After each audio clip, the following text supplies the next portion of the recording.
we probably conclude chapter 3, place of the birth, the circumcision. Again, Emrenon cites Mark and refers to 6:1, where it is written, "And he went out from thence and came into his own country." No mention is made of any town in the whole passage, and this is cited to prove that Jesus was born in Nazareth.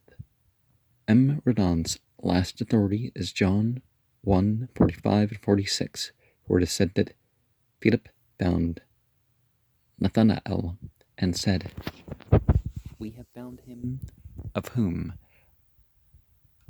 Moses in the law and the prophets did write, Jesus of Nazareth, the son of Joseph."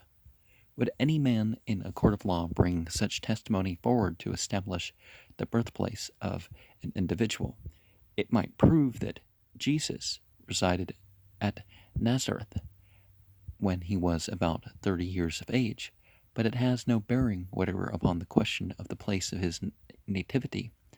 A man having resided in New York a few years, called to make affidavit, might describe himself generally as of New York, unless the documents were known by him to be used on the question of the place of his nativity or citizenship. New York recently banned non-citizens from voting. Yeah, I didn't know that non-citizens could vote.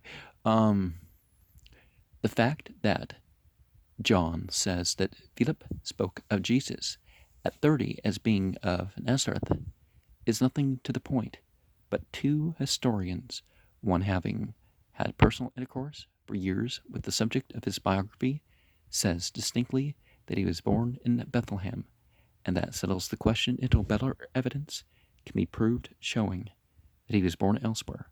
Of a piece, this is with M. Redon's statement in Life of Jesus, chapter 15. The family of David had become, it would seem, long since extinct, when M. Redon, as one of his notes shows, knew that the doctors, Hillel and Gamaliel, were reputed of the race of David.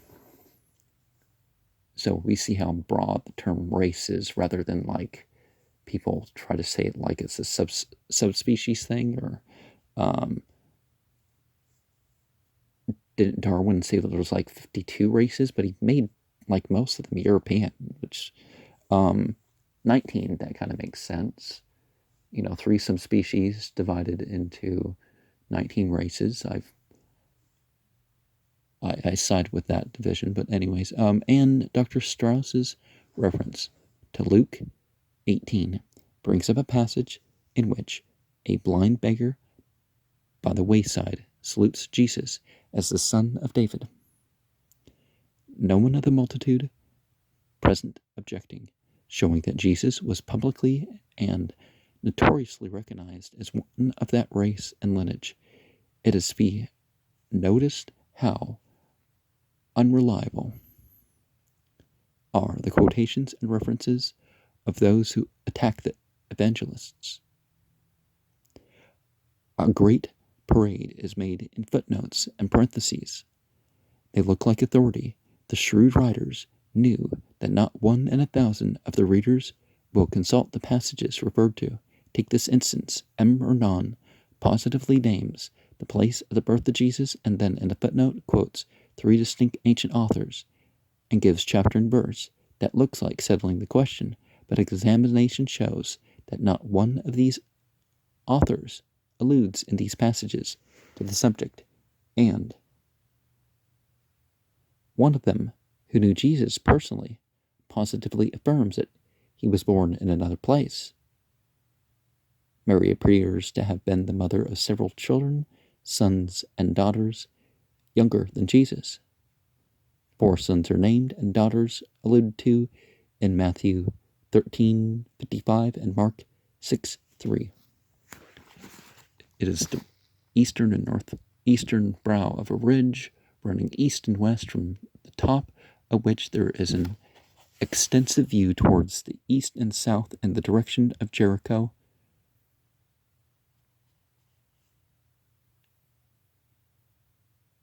I'm not sure how that's actually pronounced, because I don't know how that's spelled, but there's no J sound. The Dead Sea and the mountains of Moab.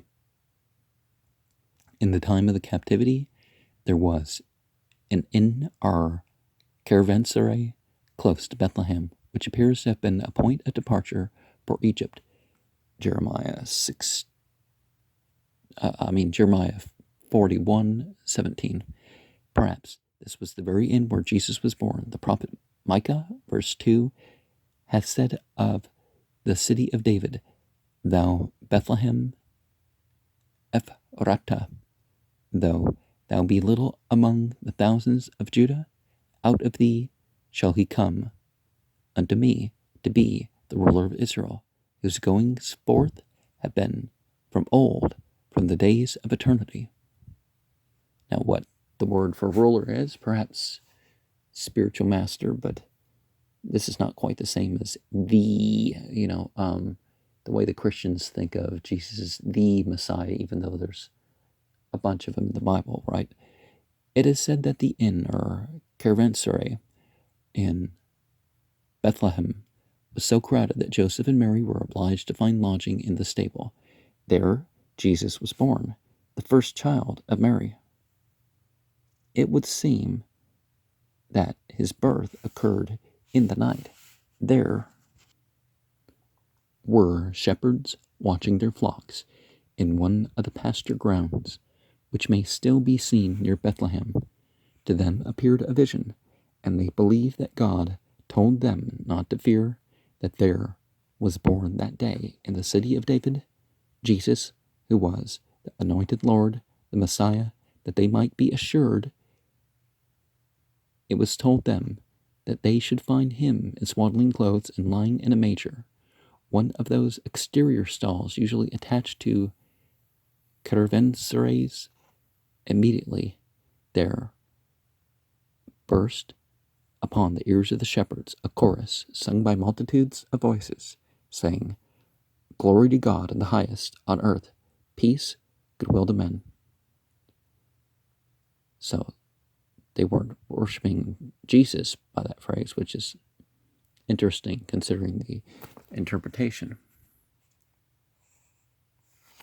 And the shepherds see angels. But we know that that term for Lord is not Yahweh, because Yahweh is not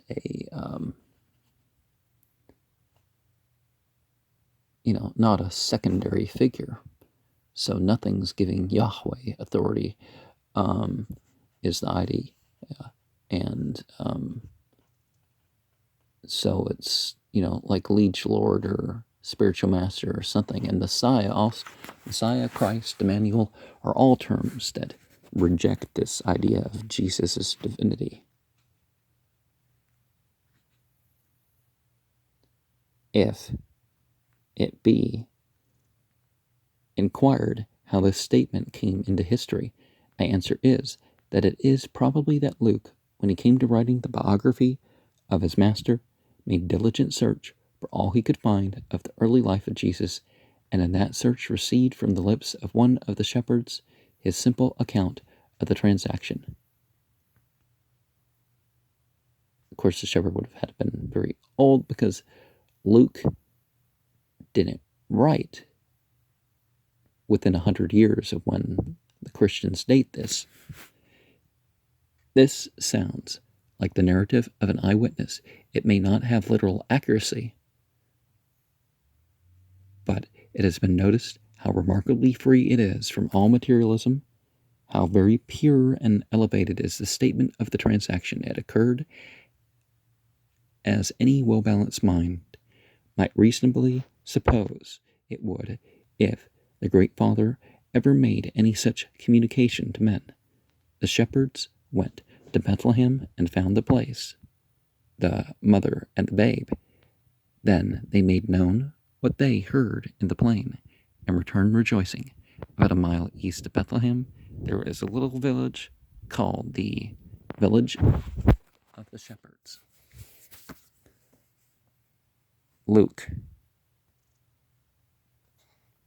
asserts that Mary's child was circumcised according to the Levitical law on the 8th day and received the name of Jesus.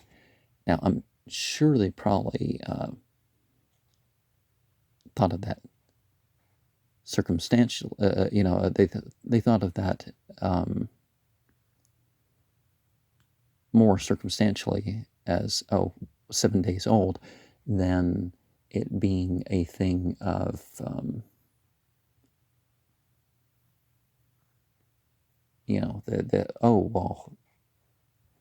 most likely to survive that sort of operation on that day, so heals the best, something like that.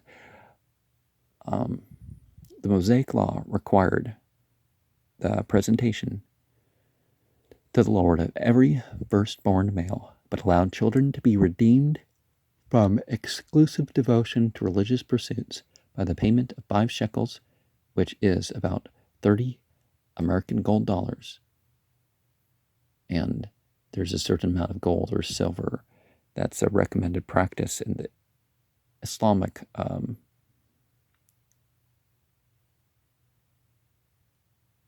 ceremony for the children. And just because people would circumcise as part of these ceremonies doesn't mean that that part of that thing was approved of, because you don't find teachings for that. But anyways, so circumcision, Jesus presented in the temple. See Leviticus 12:24, Numbers 18, 15, and 16. At the same time, the parents were to offer a sacrifice of a pair of turtle doves or young pigeons. Leviticus 12:8. In this service consisted the legal purifications of the mother. The rich offered a lamb, the poor gave pigeons, Mary had only doves to bring. If this history had been written by an impostor, he would have given a different turn to the story. These sacrifices imply sin. If Jesus be that Holy One from the birth, why were these offerings made? Well, no one's sinful at birth, but and that's not quite the thing. It's pretty easy to say, well, because Christians say you don't have to obey Jesus because Jesus did stuff during life, and it wasn't until he died that the things were changed, including what he taught, right? The straightforwardness of the story gives a general air of truthfulness to the whole narrative. There is no myth here. Well, there is a myth here. The biblical use of the word myth is not the same as what has later become the thing, because Christians have used, even the Bible words as slurs for what they weren't supposed to be, right? There is no the mythical narratives simply elevate. Well, isn't that what a gospel technically is? Isn't that what apocalyptic literature technically is? It's more of a symbolic and useful sense. This depresses. It places Jesus in the race of sinners. A writer of myths, as Neander suggests, would have brought in an angel to hinder Mary from submitting her child to a ceremony so unworthy his dignity. But here there appears strikingly that mingling of humiliation and glory which marks all the main passages of the life of Jesus. Amid the general spiritual declension of the Jews, there existed a little band, not perhaps consociated as to be called a society, but well known to one another, of those who made careful culture of the spiritual life and who were waiting for some special revelation of mercy from Almighty God. Among these were 2 aged people named Simeon and Anna, who looked earnestly for the coming of the consular of Israel. Simon had received what he believed a divine intimation that he should not die before he had seen Jehovah's anointed. Moved by special spiritual impulses, he came into the temple the very day of Mary's purification, which is 40 days after the circumcision of this child. There was something in the babe which responded to the cry of the soul of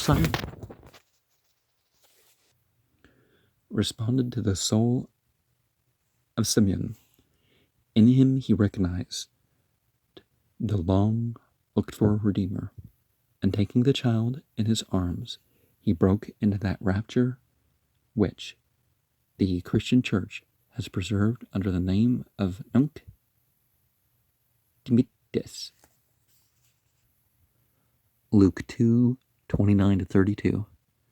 Lord, now lettest thou thy servant depart in peace, according to thy word, for mine eyes have seen thy salvation, which thou hast prepared before the face of all the peoples, a light to enlighten the nations, and the glory of thy people Israel. Luke 2:29-32. Although Jesus never recognized Joseph as his father, Luke speaks of Joseph and Mary together as the parents of Jesus, as they naturally would generally be taken to be, and says that this display of rapture upon the part of Simeon caused Joseph and Mary to marvel. Although Mary knew of Jesus' miraculous birth, each new wonder would impress her with fresh awe. Perceiving this, Simeon said to Mary, Behold, this is set for the fall and rising again of many in Israel, and for a sign to be spoken against. And a sword shall pierce through thine own soul also, that out of many hearts evil thoughts may be revealed. In the words of Simeon, we discover a feeling very much in advance of a general state of the Jewish mind. They display a softness, a hopefulness, and a liberality to which the hard Jewish heart of his day was generally a stranger. It contains the idea of development through struggle, a struggle beyond the limits of Judaism, and a final triumph which, while it should break up the exclusiveness of that ancient faith, should bestow upon it a greater glory than any of its anterior traditions. Now, one of the things that we need to regard is the focus on hate in the Bible. Not only does it outstrip the 11 verses that mention love by and for God, explicitly, it's basically a New Testament phenomenon. The Old Testament doesn't really so much have isn't as strong as with the hate and fear messages as the so-called New Testament. So this idea that the Jews, it doesn't make sense. And certainly they always hoped for the next prophet or Messiah or something like this. It's been tempered in recent centuries to be, it's more about